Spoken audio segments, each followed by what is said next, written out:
Good evening, everyone. Welcome to our Nicholtown housing series. Tonight, we're doing threats to housing security. As you can see, our agenda from 6:30 to 8 will be gentrification impacts in Nicholtown, renters and evictions, energy burden and energy assistance, home repairs and assistance, and property tax bill 101. We invite you to sit back, relax, enjoy all the presentations, but do be prepared to ask questions because the presenters have a wealth of knowledge to share with you. This is knowledge that can help you either save money, save energy, get assistance on home repairs, or possibly even adjust your tax bill.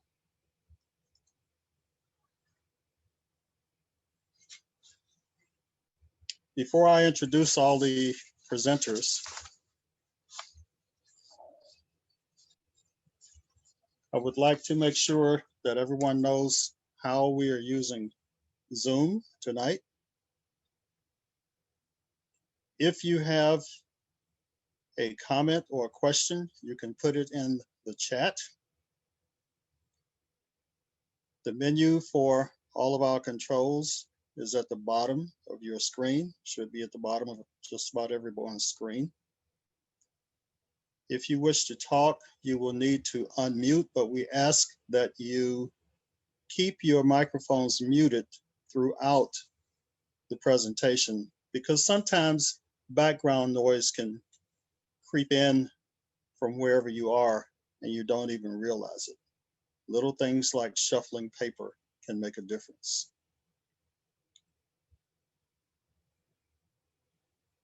If you want to show a reaction, you can raise your hand or show the applause button in your reactions. If not, we want you to simply enjoy the presentation.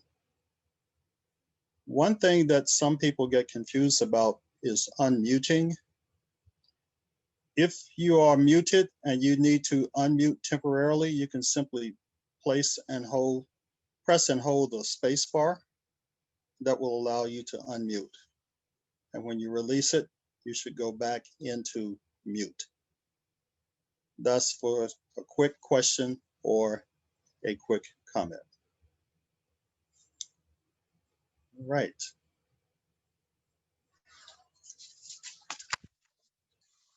Now on to our presenters.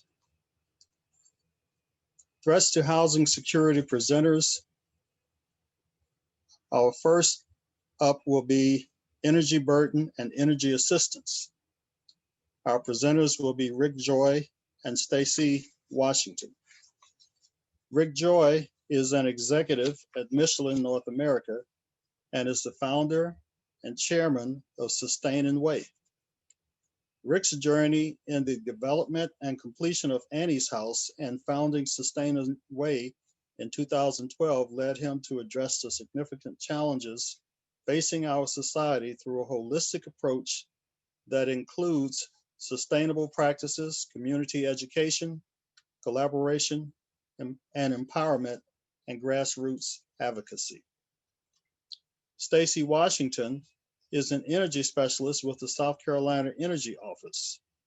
She has 2 years of process engineering experience, but over 20 years of industrial and state government environmental sustainability experience. She provides technical assistance and works with outreach, data, loan programs, incentives, rebates, and energy planning. Today, she will demonstrate her Energy Saver tool and website of energy saving tips and resources when she and Rick make the presentation on energy burden and energy assistance. For renters and evictions, we have Martin M. Watson. Martin Watson is a HUD certified housing counselor and community relations coordinator with the Human Relations Commission of Greenville County. Martin will be presenting a wealth of information about renters and evictions in his presentation. Debbie Atkins will be presenting Property Tax Bill 101. Debbie Atkins is a co-owner of Hurricane Creek Farms hydroponic vegetation production. But she also has had a 44-year career in ad valorem taxation with Anderson County, South Carolina Department of Revenue, and Greenville County. She currently serves as the manager of Greenville County Real Property Services. For home repairs and assistance, we will have Rebecca Edwards and Monique Madison. Rebecca Edwards is the Community Development Financial Coordinator. In her role, she coordinates resources and programs provided by the City of Greenville's HUD funding to ensure successful implementation of grant funding. Monique Madison is a community planner in the Community Development Division of the City of Greenville. As community planner, she is a city and regional planner who serves as liaison to the city's Planning and Development Division. She prepares long and short-term planning strategies and for housing and urban development. Monique is responsible for community development acquisitions, project planning, and historic and neighborhood preservation. My name is Alan Mitchell. I am the president of the Nicholtown Neighborhood Association, and I will be giving you a brief presentation on gentrification, which will kick us off into the presentations by all of our presenters tonight.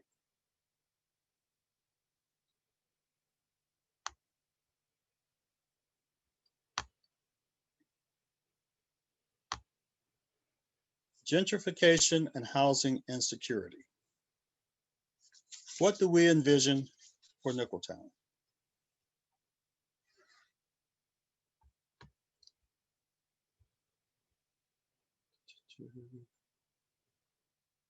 Go to a slideshow.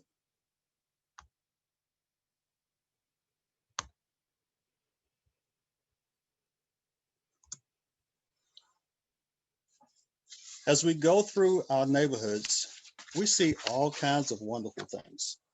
Some are graphics, some are art, some might even be graffiti.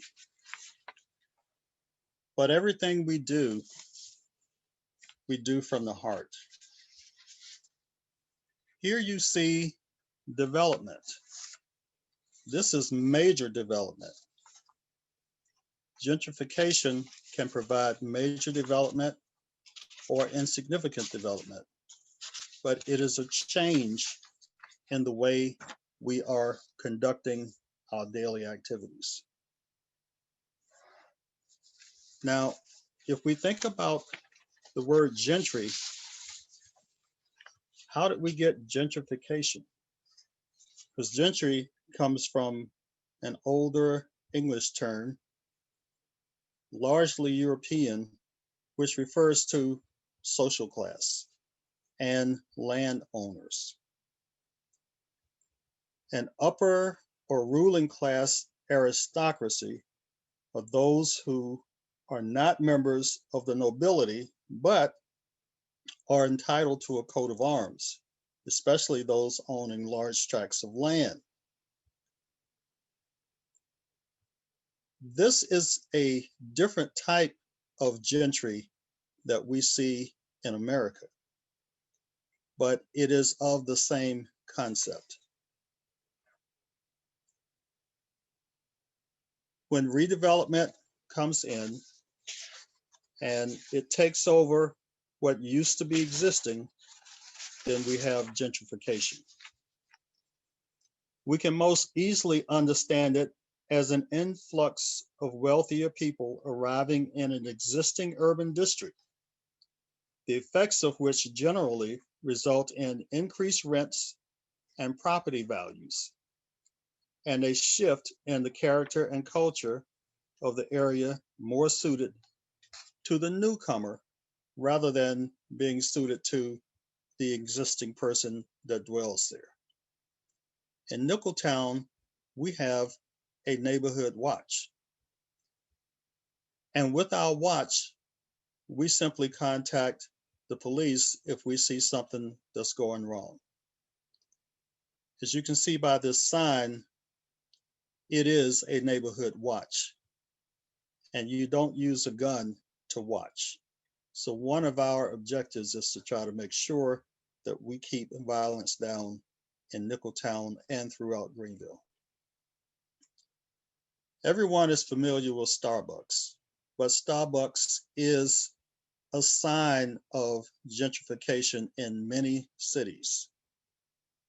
What once was there is no longer, even if it was a mom and pop coffee shop. It is now a Starbucks. We are no longer in the age of the 10-cent tomato or the 10-cent cup of coffee.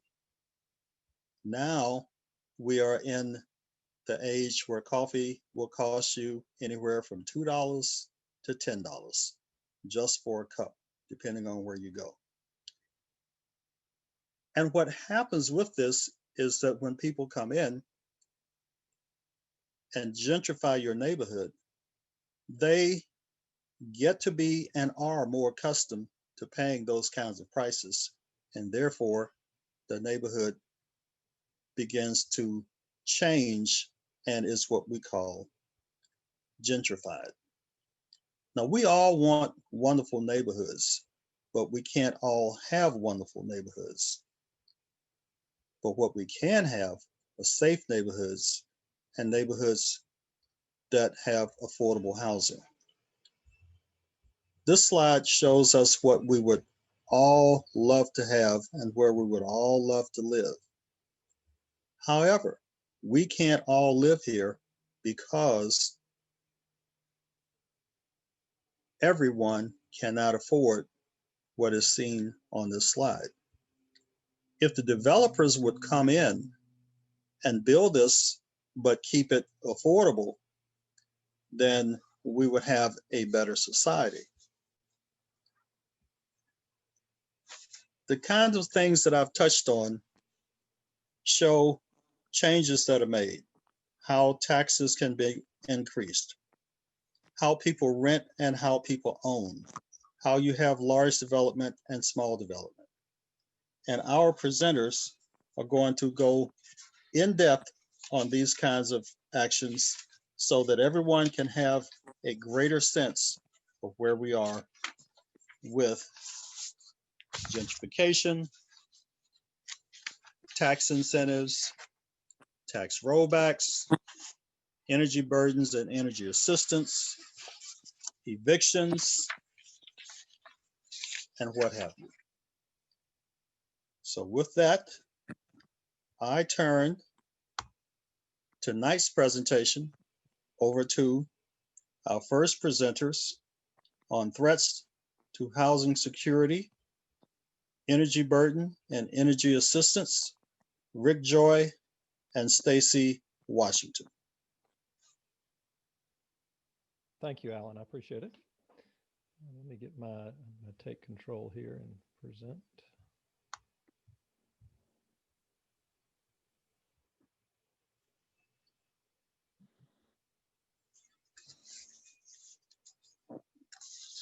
Can you see the screen?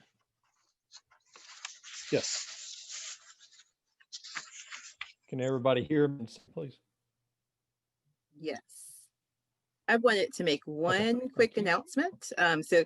There are going to be 4 breakouts after all of the presentations. So please do go ahead and let us know which breakout room you want to go into. We will be sure to put those in the chat. So if you will let us know in the chat which breakout room, and we'll begin assigning people to breakout rooms. Thank you. Thank you. Thank you, Alicia. All right, so first I want to just briefly talk a little bit about Sustaining Way so you know who we are and what we do. So we are based in Nicholtown, in Greenville, here in Greenville in Nicholtown Neighborhood. We're focused on cultivating a sustainable and equitable future through education, collaboration, advocacy, and development of people and the community as a whole. So what is sustainability? So you hear a lot about sustainability in the news. For us, it's really simple and practical. It's first and foremost people-centered, caring for people's basic needs, but doing this in a way that cares for the environment, not polluting our air we breathe, the water we drink, the food we eat. But those two are not enough. I mean, it's also quite often we can do those, but it may be too expensive, right? And so we can't continue over the long term, or it's not accessible to most people. So it's critical that we have all three of those legs, that we're able to care for people, provide for people's basic needs, caring for the environment, and doing that in an affordable way. So for sustainability, we break that down into 6 areas: food and landscape, energy and energy efficiency, consumption and waste, healthy lifestyles, environmental sustainability, and social sustainability. And we educate, demonstrate, advocate, and seek to develop people in the community in each of those areas. And really the challenge, one of the challenges we'll talk about, and I'll talk mostly about energy efficiency today, but an individual and a community really doesn't live in those silos, right? It's, just, we're talking about housing today, but all those aspects impact an individual. And so you really have to look at all aspects for our community to thrive. We can't just look at each one of the silos, although it is important to look at those, but you have to understand all of that is impacts a particular individual, and those pressures impact the most vulnerable in our communities the most. So energy burden. So what is energy burden? So the percentage of an individual's income that goes to energy cost. And so the median energy burden of low-income individuals, households, is 3 times higher than that of non-low-income households. And if you look at the median income for energy burden for Black households, is 43% higher than that of white households. And quite often, if you look at some of this, and we've seen this in Nicholtown, quite often where you see the higher energy bills, older appliances, older heating and air conditioning equipment, poor ceiling of the home and the conditioned space, and a lack of insulation. So wanted to talk with Stacy here, and I really appreciate her coming to present with us today, but talk about some of the collaboration we've done with the State Energy Office to advance really all South Carolinians. So first, back in 2016, we've had about a 5-6-year relationship of working with the State Energy Office, but back in 2016, we had the privilege really to serve on the committee that helped shape the State Energy Plan. And it's really a comprehensive blueprint for the state to build a reliable, resilient, and clean energy system for South Carolina. We were successful in getting renewable energy in that, energy efficiency, and a focus around equity in that. And you'll see how that has played out over the years as I talk here from that. Then next, in 2017, we were able to add solar. And for many people, this is more production, but not efficiency. But solar is continuing to become more and more affordable. And our site is now net zero. So that's been a great thing. And the State Energy Office assisted with that as well. And this is our logo out on 60 Baxter Street, where we're located, and the signage there. This is our site, our demonstration site. Again, located in Nicholtown, and we demonstrate on the site. It serves as our base of operations, and it's the home to our participants in our coordinator leadership development program, many of who are here helping to facilitate this today. So 2017, we served on an energy, environmental justice and finance subcommittee, and one of the results of that was the energy finance tool that Stacy's going to be presenting here in a bit. We also launched SCIPL's Congregational Energy Efficiency Challenge Program in partnership with they supported, the Energy Office supported the seed funding for that. And just to tell briefly on that, so that we provide small grants. South Carolina Interfaith Power and Light is a program underneath Sustaining Way, but we provide small grants to houses of worship, really focusing in on marginalized communities to be able to make energy efficiency upgrades. We provide professional energy audits as well there.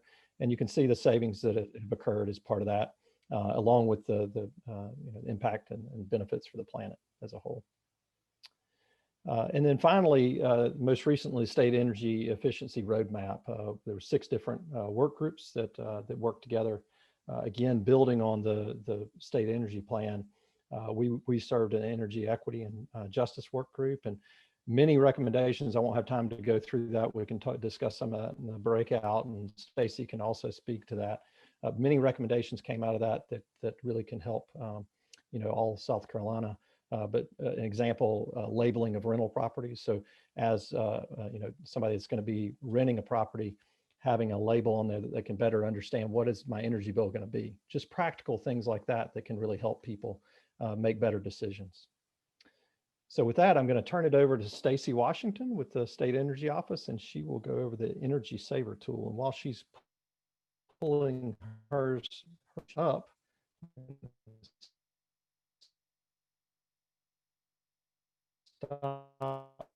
from just to briefly update.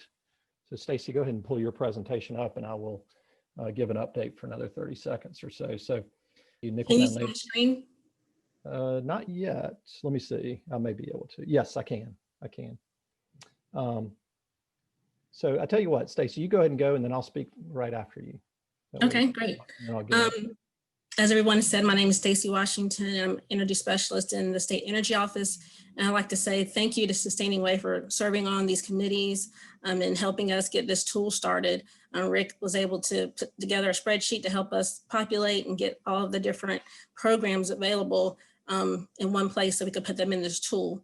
Also, I want to mention that the funding that the Sustaining Way received for their solar project and for Interfaith Power and Light is through loan program that we have, as well as a mini grant program. So as a nonprofit, they were able to receive that funding. So we're grateful to be able to provide that funding for things like this. So I'm gonna demonstrate our Energy Saver tool. First of all, this is available on our Energy Saver website. This is a new website that launched in August, energysaver.sc.gov. If you go to this site, there's a lot of tools and tips here for home and for business. Today, I'm going to concentrate on the tool. And if you have more questions, you can go to the breakout session and we can talk about more of what's in this site. So if you click on Energy Saver tool, go to use the Energy Saver tool.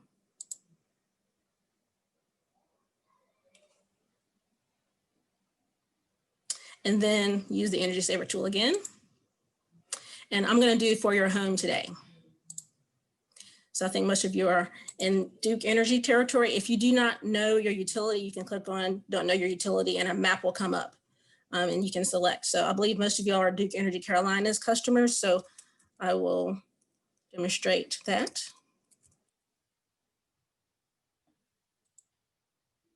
So I'm also we have this broken down by I think I qualify for low income programs or do not think I qualify. So I'm going to click on I think I qualify because more comes up with that, and there's more to that in the site. And we have this broken down because there's so many programs available for low income. We want to make sure that people know about those. So I'm going to put in Greenville County. If you don't know your county, there's also a map there. So this populates incentives from your utility as well as any home repair programs, any tax incentives and things like that. So the utility programs come up first. So Duke Energy offers energy assessments. They have a multifamily program, income qualified program for low income. So all of that shows up. And then any home repair programs or any community programs also populate. So it's not just energy programs that are in here. Home repair is in here too, because you cannot benefit from some weatherization programs if you have safety issues in your home. So I said tax credits are available or in here. state tax credits as well as any federal tax credits. Our manufactured housing incentive program is also here. So a lot of different, in a way as well, USDA, weatherization assistance program. So a lot of the programs that you may not be aware of. So the whole point is of this website is just to make you aware that all these programs exist and that you can take part and take advantage of the incentives that your utility offers, that your community offers. And also I want to make note, if you know of a program that is not in here, please let us know and we will make sure that gets added. Also, if you are going out in the community and would like to let people know about these programs, you can export to a PDF and then print, or you can send somebody an email with a PDF if they are not able to search. So this is another feature. It also tells you the path so you can know that you put in for your home, low income, Duke Carolinas, Greenville. So you know what programs, what you search for. You can click on the links or somebody can type in the links. And also on this For Your Home page, you can click on the links and that takes you to the website of the utility with more information. I believe that's all I have time for right now. So please come to our breakout session so that we can answer your questions and tell you more about the website. Thank you, Stacy. And just to tell briefly some other work and that Sustaining Way has done in the community. Last year, we worked with Duke Energy, Nicholtown Neighborhood Association, in the city of Greenville, and we're able to weatherize over 1,000 homes in Nicholtown. And Sustaining Way led the community and outreach and engagement of that as well. And also advocacy is obviously a critical piece. Duke was actually proposing to a fee hike this past year, which would have tripled the connection fee, impacting the most vulnerable in our community the most, and would have been the highest fee in the nation. So we were able to organize with several of our partners to push back on that successfully as well. This year, we launched a Home Energy a Visit program to build on the work we had done last year. And to see the impact of the weatherization that was done, and also be able to follow up on that on the education efforts and on an individual basis, make additional energy efficiency upgrades, and then connect residents to additional services to be able to address some of the larger issues that might be there. So again, as Stacy said, please, would enjoy having you in the breakout, and Hannah Daly from the firm in CCC will also be there so we can talk about their program as well. Thank you. Thank you very much, Rick. Now we will move on to our next session, which is renters and evictions. Martin M. Watson, and Martin is with our Human Relations Commission of Greenville County. So Martin, it's on you. Thanks, Alan. I also want to thank you, Alicia, for having me on. Let me see if I can pull it up here. Yes. So I'm going to talk to you today in reference to evictions. And I'm not sure if you know, but South Carolina has the highest number of evictions in the state. It's very disturbing, but in 2018, we had over 23,000 evictions that took place in 2018. So it's actually just grown. Between South Carolina, it's basically in Charleston and Greenville, which are the highest. Unlike other places, we're basically leading the branch of evictions. So first thing, I just want to give you some information on evictions, on what to expect and how evictions are actually taking place. Now, with any type of landlord and tenant agreement, there has to be a contract. Now, that contract can be either oral or written. South Carolina basically acknowledges both. Now, we do know that the contract of a written one is better than the one that's oral, because it definitely tells you more detail, but it is basically accepted by both. One of the biggest things I found that with these contracts is that the problems is the tenant does not normally read the contract, which basically is the roadmap to everything in which they need to be able to do. With the evictions, there's three ways that a person can be ejected from their premises. And as you know, with COVID-19, that's going on big time right now, because a lot of people cannot afford to pay due to the pandemic. But one of the ways that they are being ejected from their premises is, first, when they fail or refuses to pay their rent. Now, that's due to not being able to pay their rent here in South Carolina, due to their jobs, due to the pandemic, or underpaid jobs to where they can't afford it. So those are the first thing. That's one way a tenant can basically evict you. I mean, a landlord can basically evict a tenant. The second one is when the tenant occupancy ends. That basically means is that after you've had a contract that says in a year, the contract is up and you decide to stay there longer without renewing your contract, or when they say, okay, this is basically the end of the contract, it's time to leave, and you decide not to leave. Well, the landlord can then seek for evictions on that part. And the third is when the conditions of the lease is violated. So very simple, is when there are situations other than non-payment or tenancy occupancy ends where the person just does not follow the rules that are in the contract. Again, a lot of people do not ever read the contract when they're basically renting. They basically just sign. I see it all the time. I don't understand why I'm having this is being done to me. Well, did you read the contract? Those are the main reasons that they're found to be ejected, is because of non-payment and not reading the contract and failing to follow the rules. So most people don't realize that a landlord cannot evict you.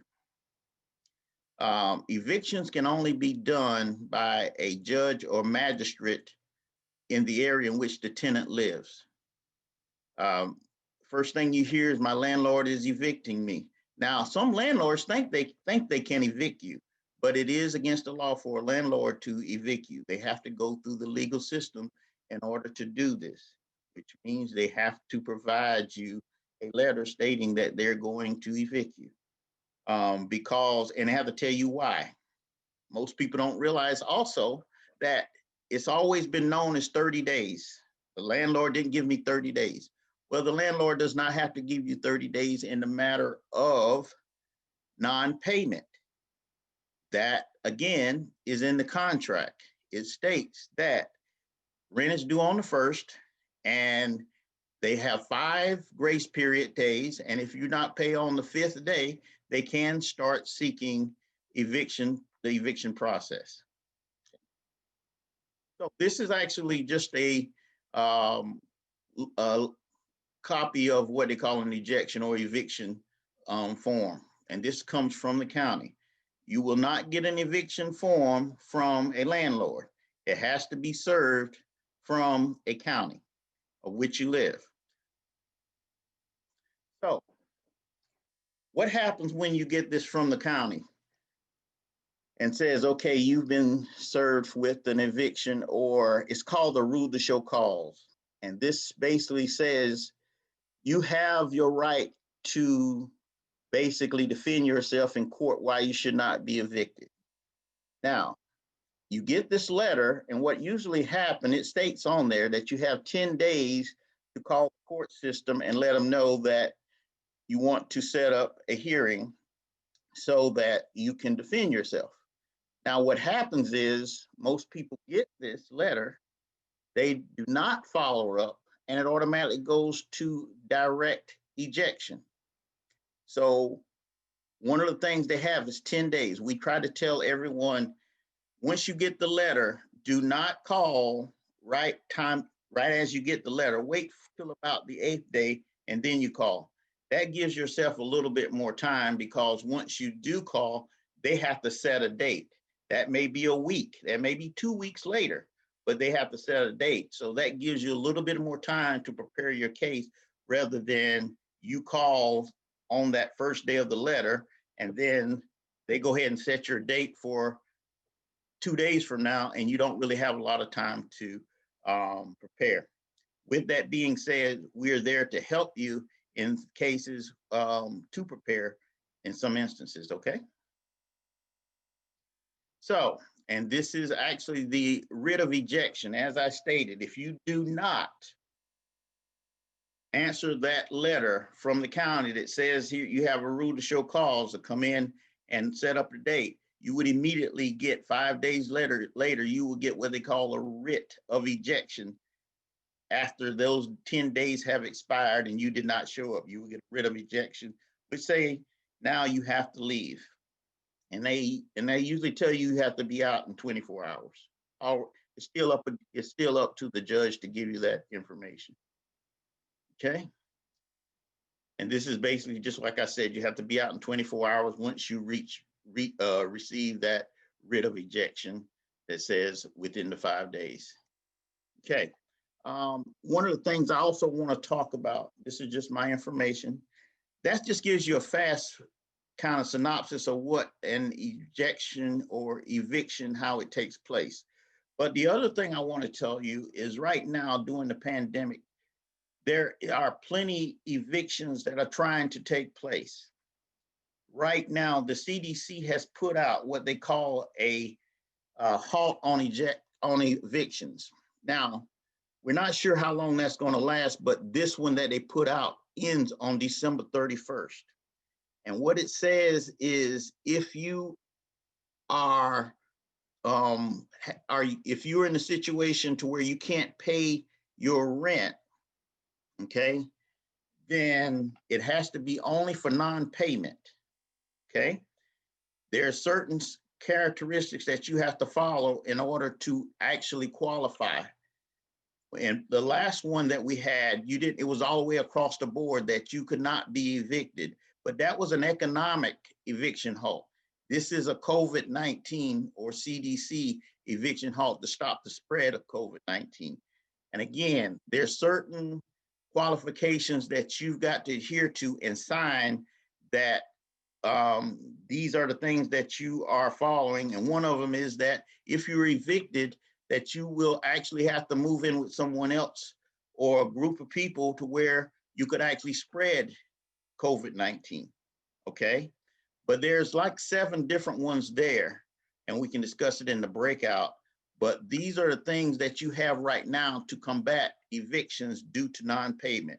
Again, anything else other than non-payment, you can still be evicted for. And once you do this, and you sign this letter and give it to your landlord, it automatically halts evictions. This have been given to landlords right up to the time that somebody's knocking on their door and say you have to get out. If that was given to the landlord right then, they would have to stop all process of ejecting you from the premises. And then once you do that, it's also given to the court that they keep it on file. The only problem is right now is that it ends on December 31st. And once it ends, that means everything is now due. All late payments, any bills or any payments that are due, it's all due at one time. So if you're paying $600 of money, you're behind 2 months, this can easily turn into thousands of dollars once they start adding the late payments and everything for the whole time that you're on eviction. But that's basically where we at right now. And we can cover more in the breakout sessions. Thank you. Thank you, Martin. Before we go to our next presenter, I would like to remind everyone to please go to the chat and sign up for a breakout room. This will give you the opportunity to ask questions in depth and get some in-depth responses from our wonderful presenters tonight. It's very easy. All you do is go into the chat, type in which room you want, 1, 2, 3, or 4 based on the presenter and hit return or enter, and it will go to the appropriate people. Actually, it should go to everyone, and then we can do our breakout rooms without delay. Next up, something we all need to know.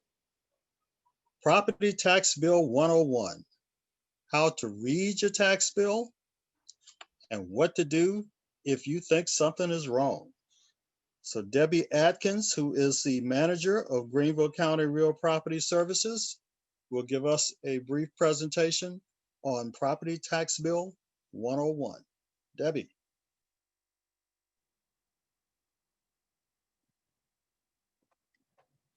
Okay, I think we're here. Thank you, folks, for allowing me to be a part of this. And Yvonne Reeder, if you're still on, this is Debbie Atkins from ABWA about 100 years ago, if you remember that. But this is property tax, and I'm here to tell you 44 years in this business. And if I have to say one important thing, there's absolutely nothing fair about the property tax in South Carolina today. Just a little bit of history. Back in 1975, we had what we called Act 208. It was the most fair thing we had ever had. It established assessor's office. It established the way that we would value and tax property.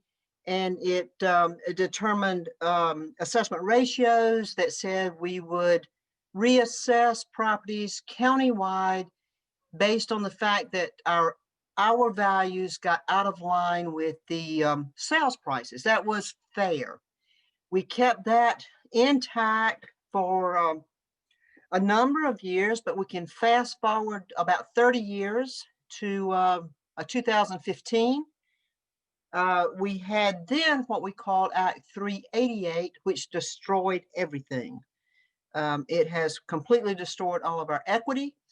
There are exemptions from school operating taxes on owner-occupied property that gave such great tax credits that all of those non-occupied residential properties were carrying the burden.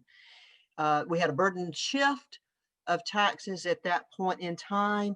And so then our legislators started to granting all kind of exemptions.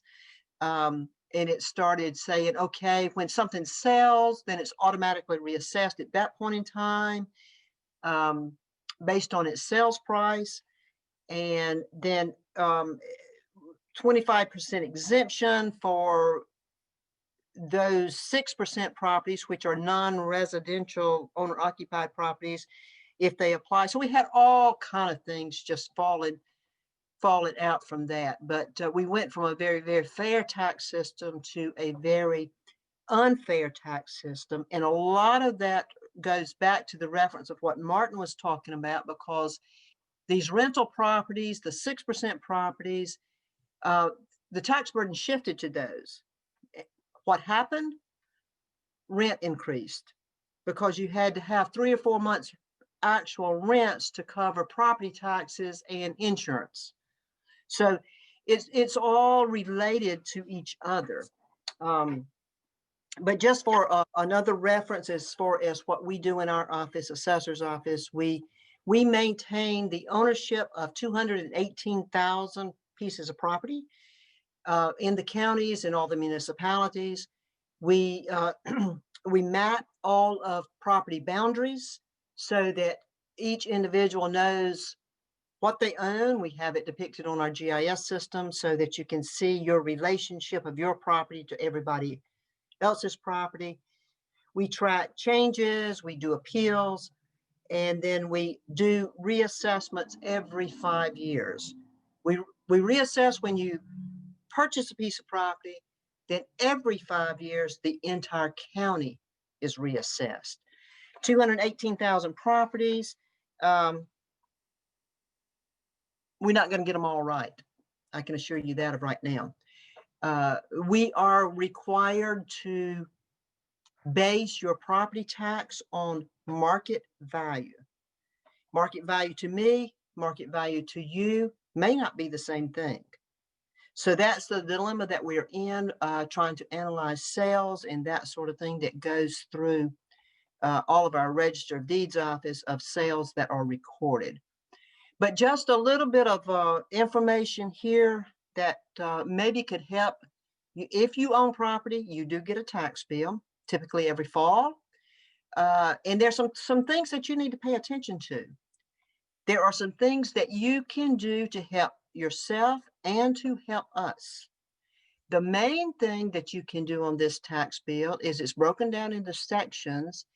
The top left-hand quadrant here, and I apologize, these are not really as clear as I had hoped they would be. The top left-hand quadrant of this bill,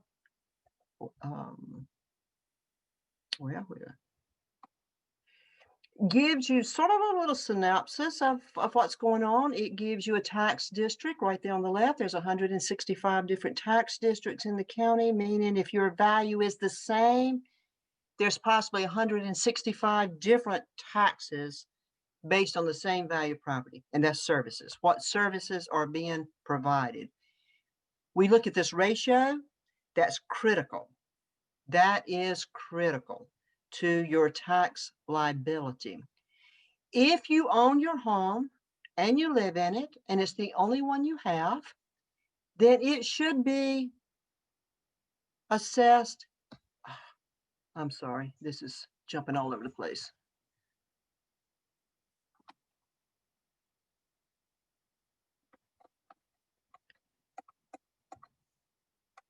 It should be assessed at 4%, which is right here, the ratio. Okay, you're entitled to that. What that means to you is certainly the assessment ratio is lower.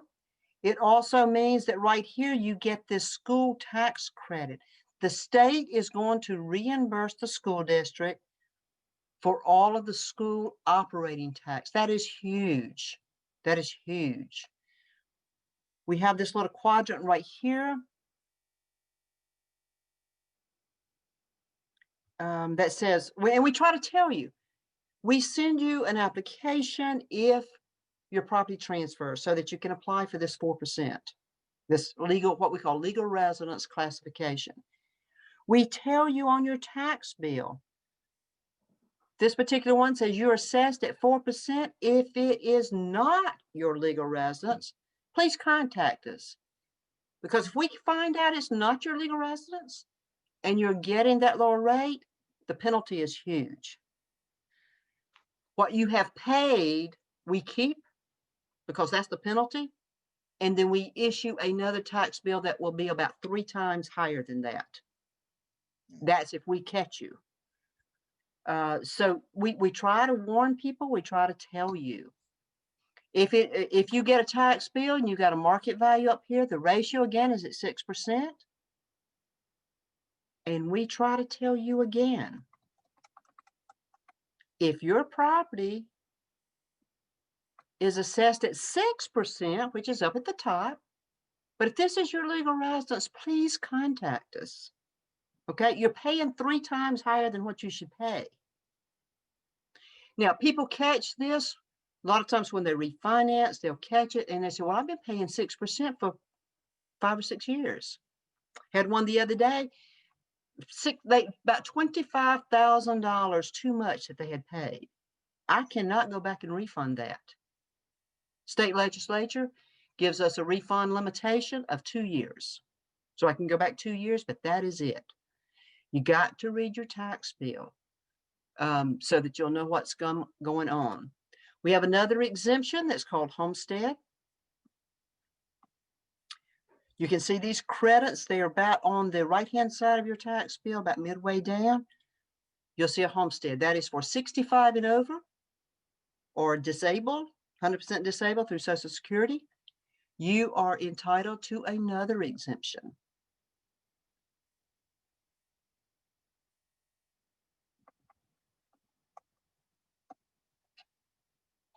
I give you this as just a comparison, sort of to see, Let me minimize this. I'm hoping y'all can see these okay.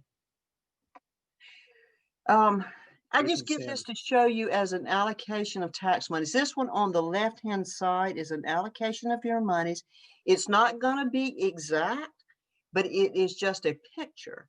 This is actually a allocation of money in the Nicholtown area. You can see that 57% of your money is going to the school district, 24 to the city, 16 county, and on down.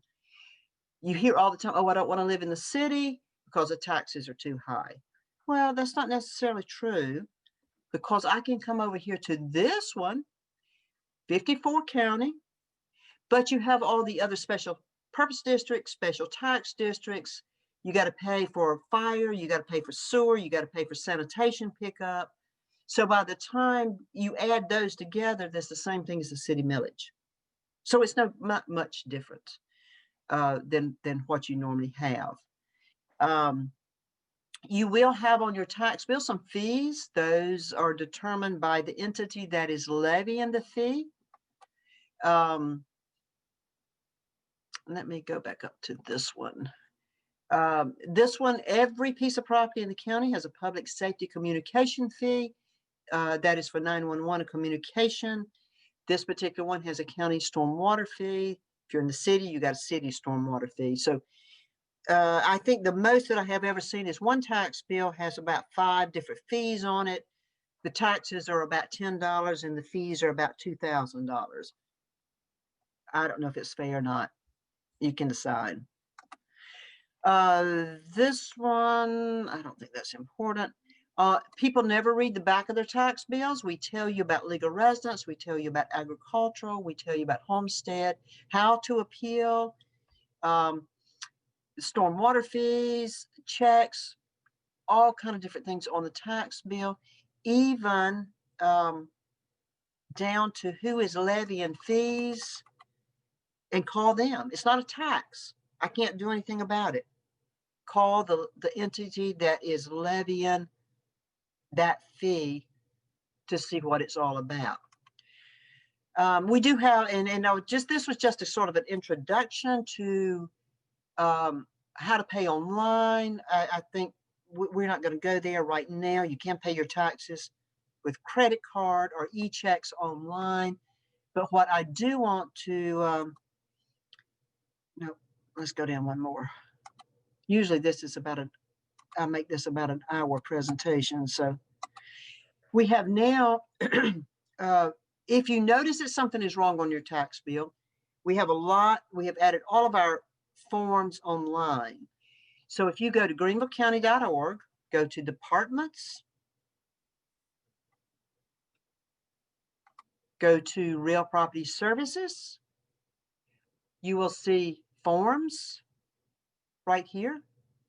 And then if you go to the forms, you can now anything active, military, agricultural, business registration, homestead, legal residence, and all of your appeal forms, everything. We have tried to put everything online so that it's, well, actually try to keep people out of the office.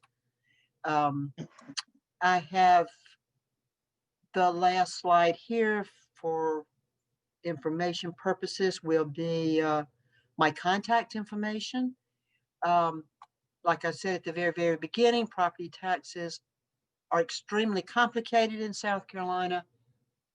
And if you ever have any issue, any question, I will be glad to help you if I can. So there's my contact information, and I appreciate it and thank you.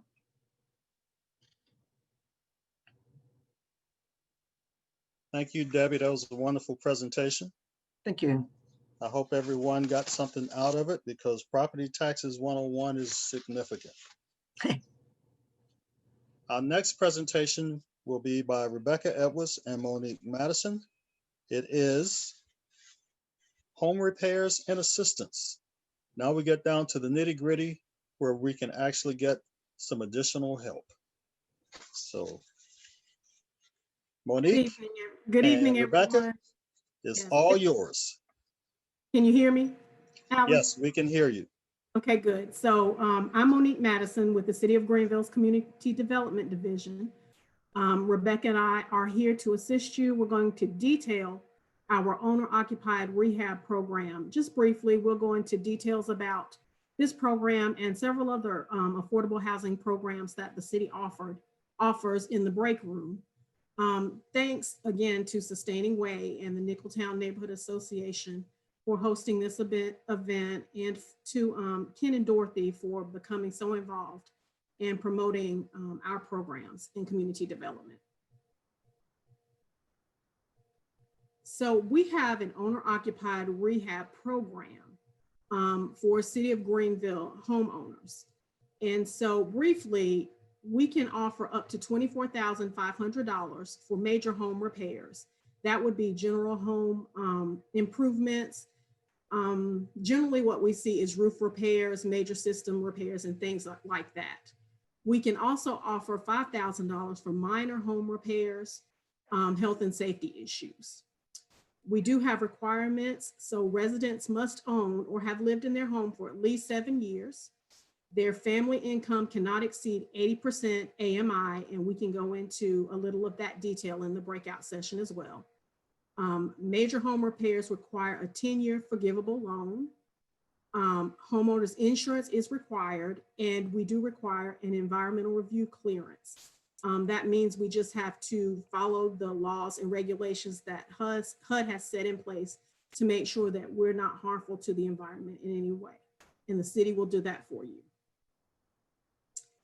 As I said, household income must be below 80% AMI, and that's defined by HUD. The owner cannot have a judgment against them or more than one lien on their property for major home repairs. Minors, we may be able to work with you and do some different things to assist.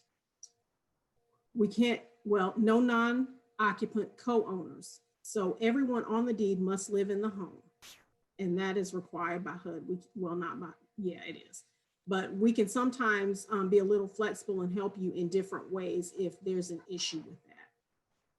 The homeowner may not be assisted, cannot have received assistance within the past 10 years. So if you've come to community development and we've offered the same program, you have to wait at least 10 years before we can help you again for major home repairs.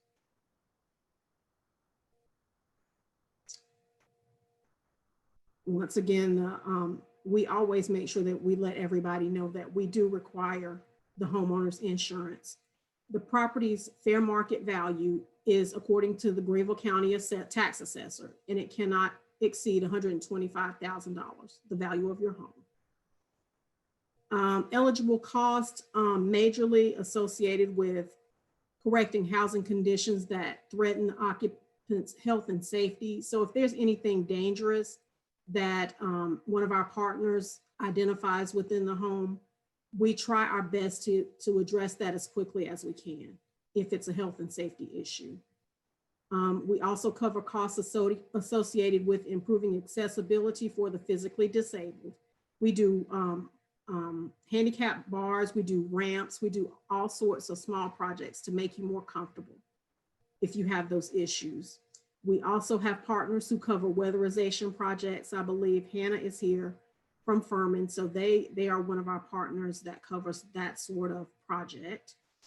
General property improvements determined by the city. So whatever it is that you need repaired, please give us a call and we'll talk through what we can do to best help you to get everything done.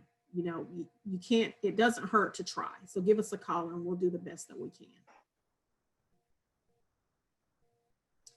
Other requirements when we conduct these repairs. So anything constructed before 1978, we have to conduct lead-based paint testing because it is dangerous.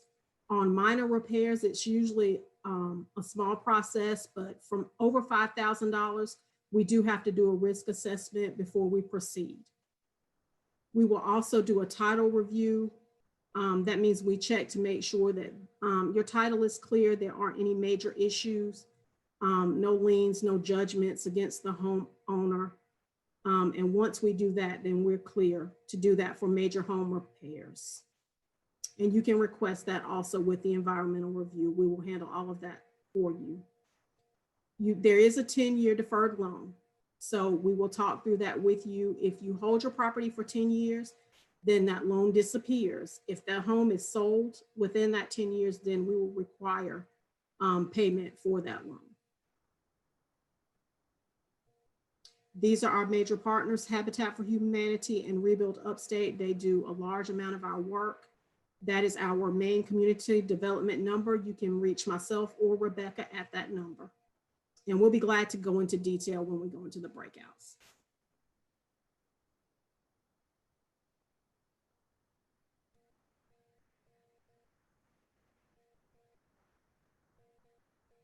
Rebecca? Oh, I'm sorry, Alan. She's going to enter the breakout session, but that's it. I was running the slides for Monique. Okay. Thank you very much.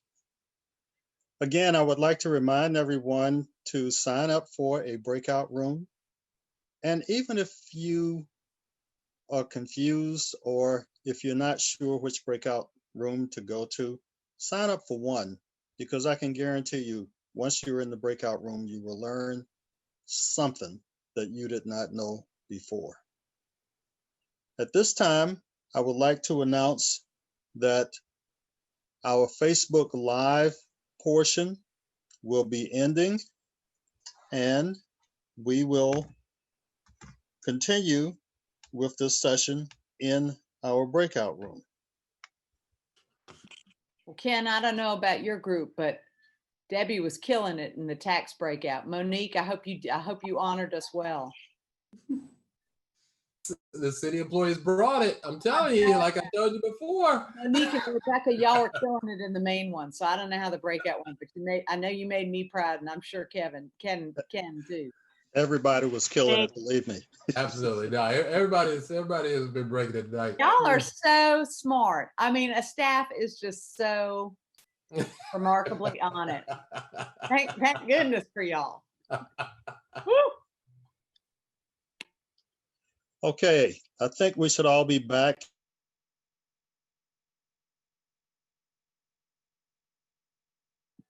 Well, Ken, Alan, you put to mute. We had 25 before, and we have 24 back here now, so I think we're all back. So I would like to thank everyone for participating tonight and see if we have any closing comments and what's up next. The speaker roundtable. It's 1 minute max, key points from the breakout. And Channing Banks will make comments about the United Way 211 housing assistance.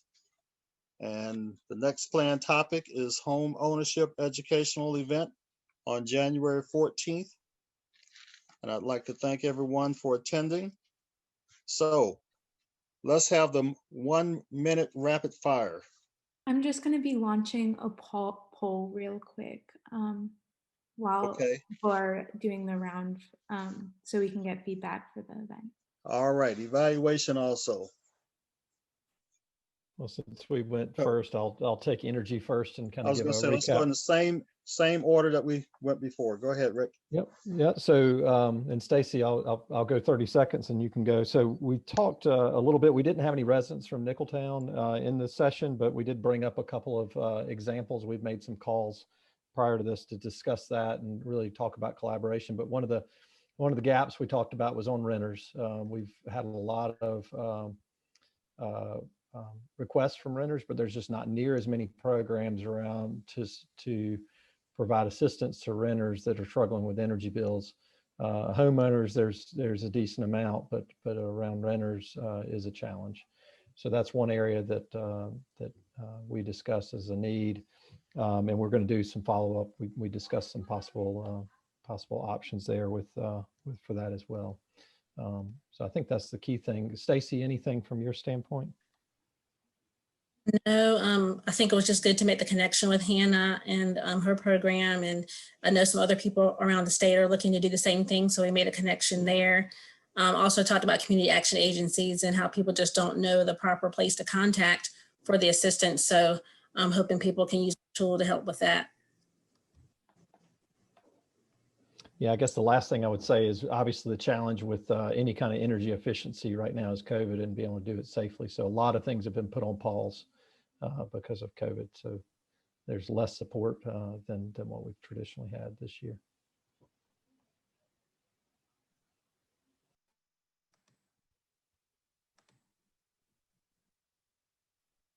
And I think Martin was next. Is Martin still on? Yes.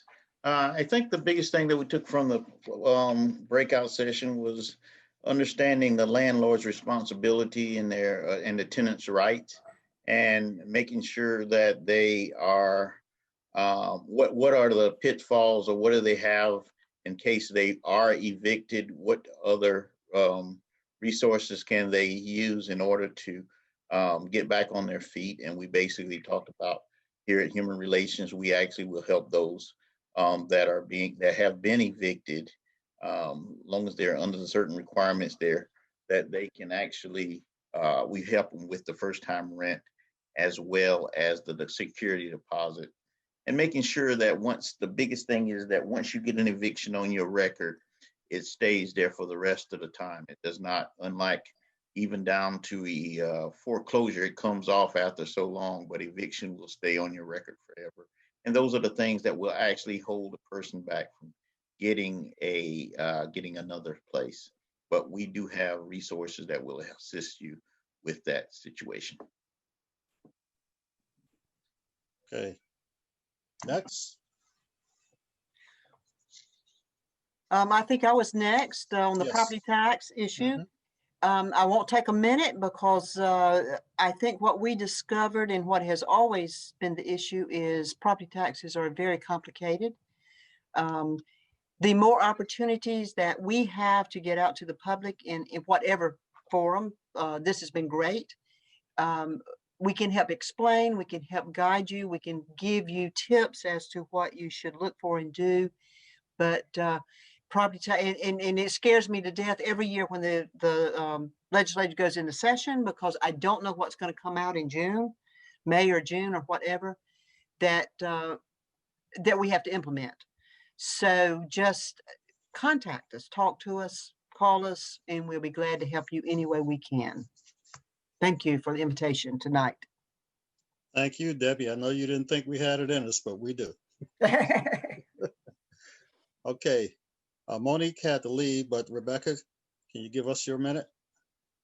I can. Thank you guys so much for letting Monique and I share with you about our program. I believe we had Alan and Sylvia and Councilmember Jensen along in our group. We talked a lot about capacity and the needs there for that program as it relates to contractor recruitment. We are definitely in the competition market with the rest of Greenville and development, so that is always a challenge for us. And we also talked about the cap for the major repairs and how to prioritize needs. Of course, we always prioritize what's the most immediate, urgent, life-sustaining need for the homeowner. So please feel free to reach out with any questions anyone has. Love to talk to anyone about the program. Wonderful. I'd like at this time to give our city council leaders an opportunity to say something. Dorothy Dow and Ken Gibson. So Dorothy, you have the floor, and then right after Dorothy, Ken. Well, I just enjoyed seeing everybody in your little boxes and appreciate the expertise that the city and the county has. I learned something new every time I talk with y'all. I really appreciate your time, especially in the evening, and whatever we can do now and once we get through this COVID to get your knowledge into the communities. I know Ken and I will work towards, as well as with the rest of council. It's really important to us. So thank you. Thank you, Sustaining Way, for giving us this forum. And I concur with everything Dorothy said. I want to thank everybody who helped put this together, especially Alicia, Sustaining Way. Alicia's been an absolute workhorse in putting this together. I want to thank Alan and all of the presenters. I mean, I think everybody just did a great job and gave our community a lot of information that we need, and hopefully we can expand on and try to eliminate some of these problems that we have.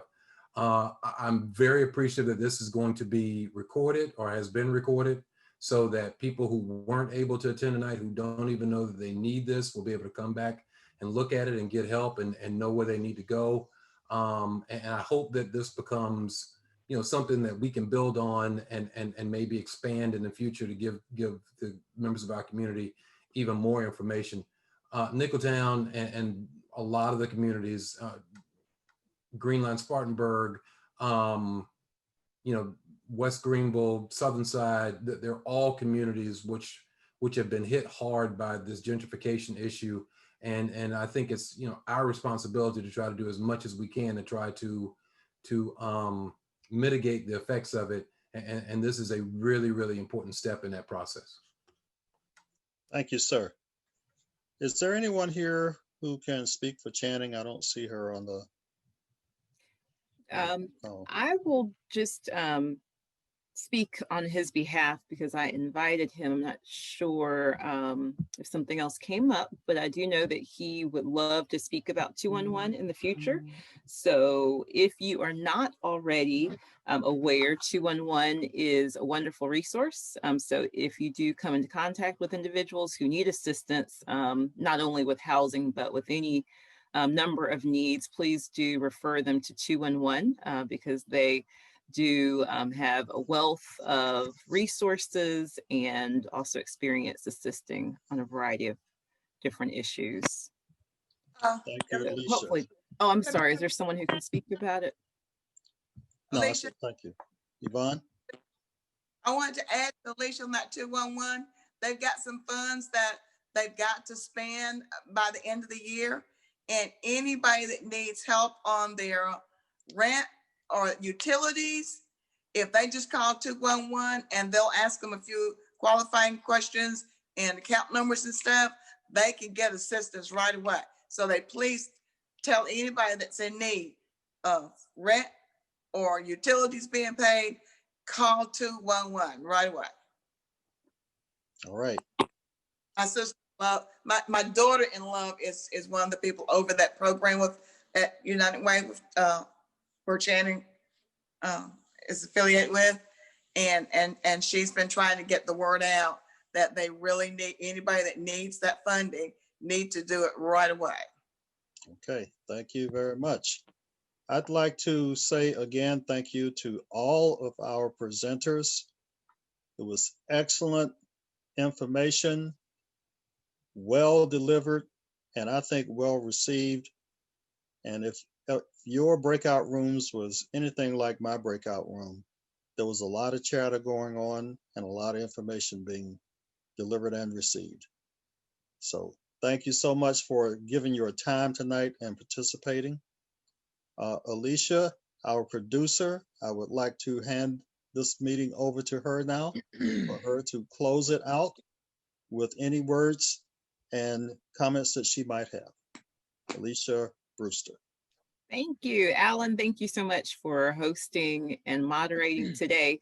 I just wanted to remind you that we do have a survey for you to complete, and it looks like we are still looking for participants for that survey. So please do participate in the survey. We do plan to continue having these meetings, but really need to hear from the community about what the topics are that are of most interest and concern.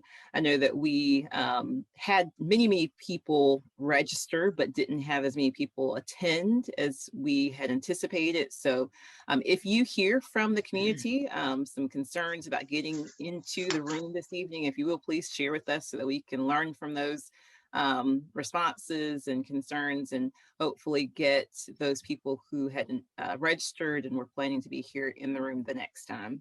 Also, Tina Belge is with us from the Greenville Housing Fund. So Tina, I saw your information. If you want to share about that program, please do. Sure. So in addition to in coordination with United Way, We have a landlord assistance program, so we both received county CARES dollars. Theirs is focused on, like Yvonne mentioned, immediate rent relief. Ours is for those who are overdue 30 days plus. So if you have a lot of back owed rent, back to March 27th is the day that we're going by, given by the county. If you know your neighbors who have back owed rent at that time, they've been hopefully protected with what Martin mentioned with the eviction moratorium that doesn't, those late fees, those months of overdue rent are still there. And so at the end of the year, people are facing basically a wall of debt, right? We can help with that. I put a link in the chat for our application. It closes on the 15th. They're due to, expire at the end of the year along with the other CARES Act dollars. We're just praying for this second stimulus so it's extended. Thank you for sharing that. That's very much needed. So yeah, I'll definitely make sure that I share that personally. And again, if you have not completed the survey, and from my side, it looks like we don't have anyone who has completed the survey. Are you having trouble? Yes. With the poll? Okay. I haven't seen it. I submitted it. I finished it and submitted it, but apparently it's not showing up. Yeah, I did the same. I did as well. I took it and submitted it. I don't even see it.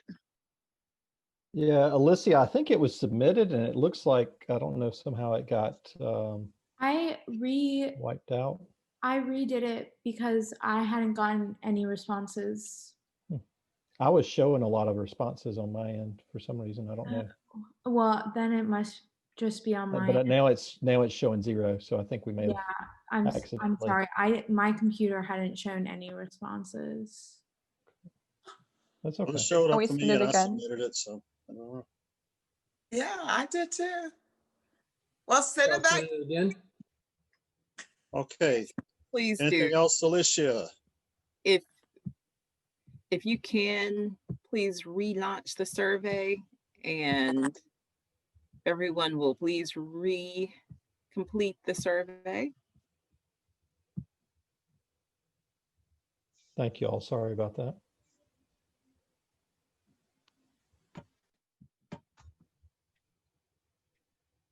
And again, thank you, everyone, for being a part of this event and allowing Sustaining Way to partner with all these wonderful organizations. And we look forward to doing that again in January. This is related to Nicholtown, not necessarily to housing, but we do want to also announce that we were able to work with the Neighborhood Association and South Carolina DHEC to plan a COVID testing event on December 30th. And that event will be from 10 to 2. Everyone in Nicholtown and the surrounding area is invited to come out to the Nicholtown Community Center parking lot to participate in that event. And that it will also include flu shots and hepatitis A vaccination, as well as STD education and other educational opportunities. So again, December 30th, we have a clinic. So please do share with everyone in the community that it's open and free for you to come and take care of your healthcare needs on December 30th.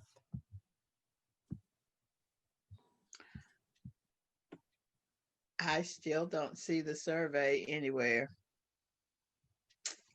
Is it something I'm supposed to click on? Should float in your screen. It hasn't floated at all. Well, I submitted mine again. You could probably get yours, Sylvia, afterwards. We know where to find you. I moved.